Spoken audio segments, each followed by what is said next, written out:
Show. This week on our show, I'm going to be cooking in the kitchen with my assistant, Mr. Crow. Mr. Crow, so what are we going to be cooking today? Carrot loaf. That sounds interesting. I can handle that one. Okay, so carrot loaf is not what you're thinking, not a vegetable loaf, vegetable bread. Carrot loaf is actually very sweet. Most vegetable loaves are. And what makes it sweet is the sugar, eggs, salt, and cinnamon.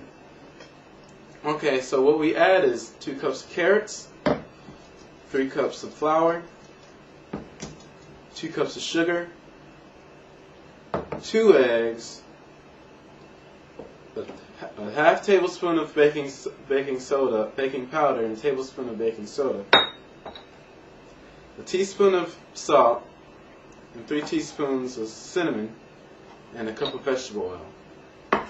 Okay, so first I'm going to add in the sugar and incorporate it together. You don't have to do this exactly in the exact order. And then I'm going to add the baking items and the salt. Incorporate them. So we're going to cut to an interview. So for another great chef, Mr. Vander. Now see, it looks good, doesn't it? This is Mr. Vander, Memorial High School teacher, and I asked him about cooking for his family. You know, what I often do is cook on the weekends, because during the week I'm pretty much wrapped up busy with school. So we sort of have a tradition in our family where I make pancakes on Saturday morning. And so that's something that people are used to. And so people know that they don't have to worry about breakfast, they can sleep in or get up when they want to. And I usually get up really early every morning. And so I usually get up and get those rolling, and then people come down and there's coffee and pancakes waiting. And so you like make the pancakes from scratch? Yeah, of course.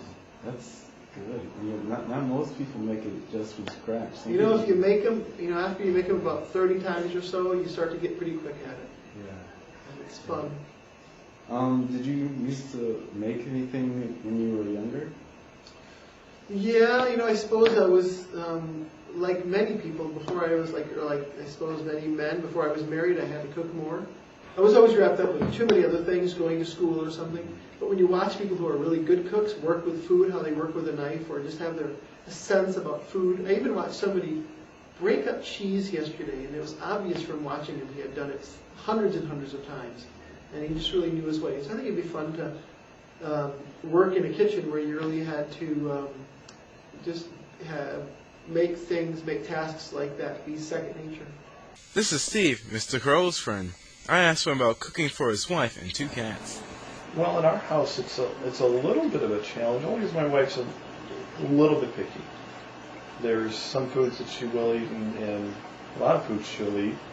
There's some foods she doesn't want to eat. And so my first challenge is working around her preferences, which still leaves it pretty open. So there's only a few things that she doesn't like. And so I take that into consideration. And probably the second thing then I have to think about is doing something that brings a little variety into it. It's easy, it's comfortable to pick out 2 or 3 or 4 things that you like and do that a lot. But if you do that a lot, after a while it gets old. So, what things do you cook? I'll do just about any type of any of the meals. I'll do breakfast. I got that from my father. He ran a restaurant from the time that I was around the time I was born until I was probably about 4, 5, 6 years old. And we got a lot of the breakfast ability from him because he would often cook breakfast at home for us also as we got older.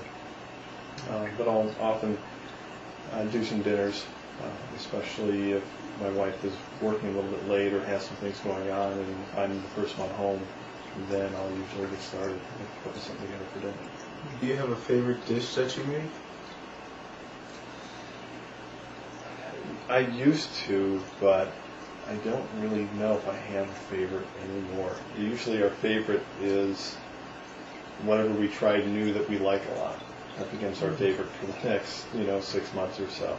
and then we'll try something else new and work with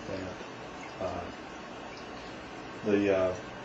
Probably our current favorite, again, is something we've tried brand new just in the last month or so, and it was a dish with chicken breasts and long grain rice and some different vegetables and spices. Some onion, some green pepper, some saffron. Just a different blend of spices and vegetables mixed into what is basically a casserole of chicken breasts and rice. But again, that was another example of taking a very standard, ordinary dish and adding some different things to put some extra flavor and give it a new twist. Do you have any tips or secrets you want to share? Yeah, I've got probably a couple things. Probably one tip is to read, if you're making something, especially if you're making it for the first time. Read through the recipe and find out everything that needs to be done, and try to get some of the more time-consuming things done ahead of time. Like if something says, brown chicken and add this and add that, and along the way you realize you're supposed to have a bunch of onion cut up. That's something, have the onion cut up ahead of time so that when it's ready to, when you're ready to add that in your recipe, it's already all cut up and you just dump it in. A lot of those things, just reading through the recipe and knowing what you can do ahead of time before you actually start cooking. Because once you put food on the burner or in the oven, it's all a matter of timing at that point. There's a specific time when you need to add something to bring that flavor into it. And if you're late because you didn't have something ready, now it's going to throw off your recipe a bit. Hi, and welcome back from those interviews. Hey, Mr. Crow.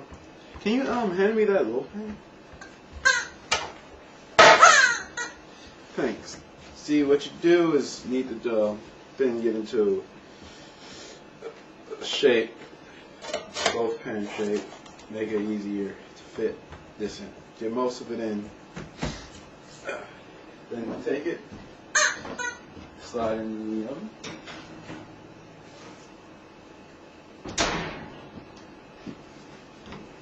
Okay, and here's the finished product. Slides out easily. Looks just as good as it tastes. And boom. And we're going to give you my last interview, this Mr. Harris, and we'll come back and then we'll start enjoying. This is my funniest teacher, Mr. Harris. He's quite a talker and a great cook, too. I do cook at home quite a bit. So what things do you cook? A lot of dinners for my family. Sometimes I make special treats, baked goods, and I'm a grill master. I like to do a lot of stuff on the barbecue grill. And so what things do you cook the most? The most. A lot of casserole dishes and a lot of poultry dishes, a lot of chicken, a lot of turkey. So can you give us like a example of a chicken dish? That I make? Mm-hmm. Absolutely. If I'm looking for some kind of taste to go along with my cooking dishes, I usually go with boneless, skinless chicken breasts. I will cook those in the oven until they're done, and sometimes let them cool down so that I can cut them into cubes or even shred the chicken.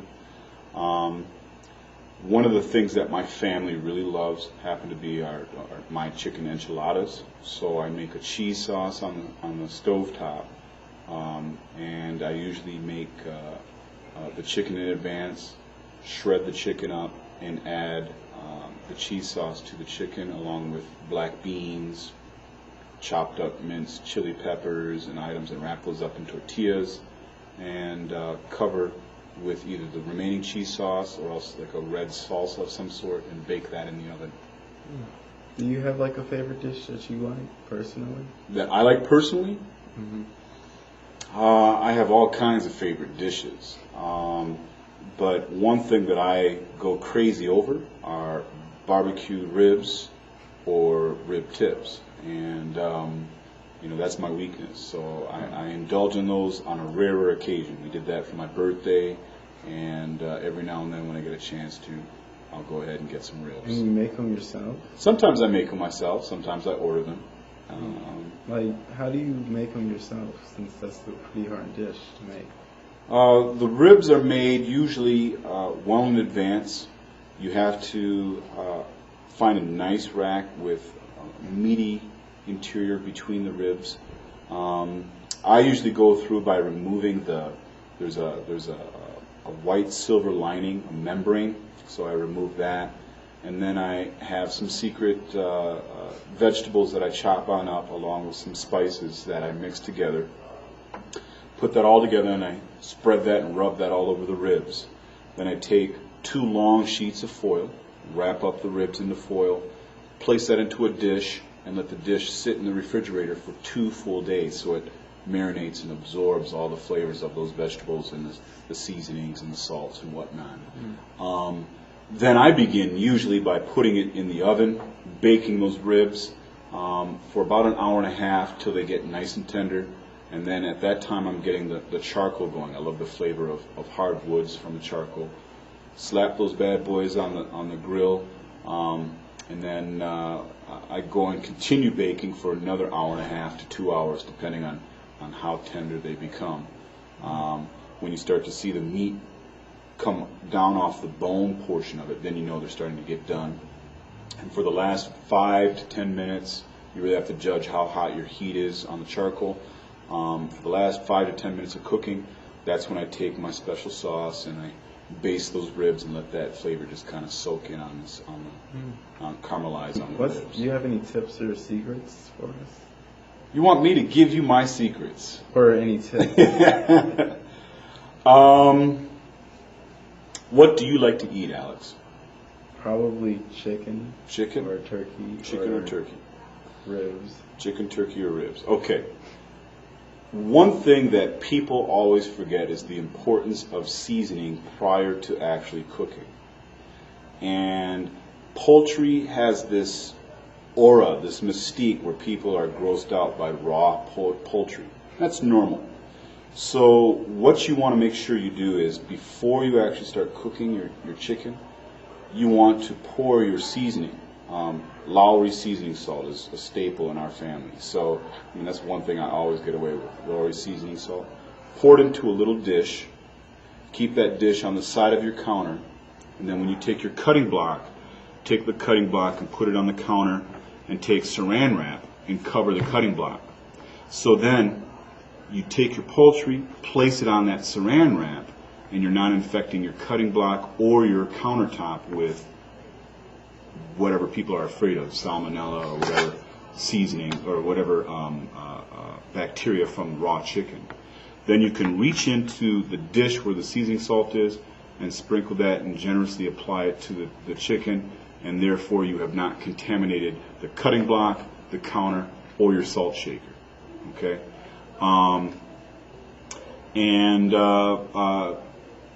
The other thing that I would always suggest when you're cooking poultry, use a meat thermometer. That's people like to use time as the judgment, but really some chicken pieces are thicker than others. So if you insert the meat thermometer into it and it hits and registers to the projected time or projected heat that you need, then you know that your chicken's done. You don't have to worry about anyone getting sick or yourself getting sick from that. But poultry is actually a wonderful dish to work with because it absorbs so many wonderful flavors. You can have an Asian flavor with orange juice and soy sauce. You can have a Western flavor by simply adding like chopped up jalapenos and some other seasonings. Or, it's a wonderful thing to play around with to try to figure out what you and your family like. I made this bread with carrot, because I took a zucchini bread recipe, and I used carrot, and I took the zucchini out and used carrot. Carrots are harder to make a bread out of because of the protein in it, so it just senses out, like protein does. Yeah, that's usually, they normally make a carrot with cakes, but it works pretty well in the bread. Yeah. Let's see how this is. First time you made this? Yeah. This isn't bad. It's a pretty good. I think it came out very well for first try at it. It's got the consistency, what you'd expect with zucchini bread. Mm-hmm. But yet it brings out the good flavor of carrot. It came out well. Yeah, came out very well. How do you like it? It's no problem. Next time on our show, we'll have a special week. It's the birthday week since it's my birthday.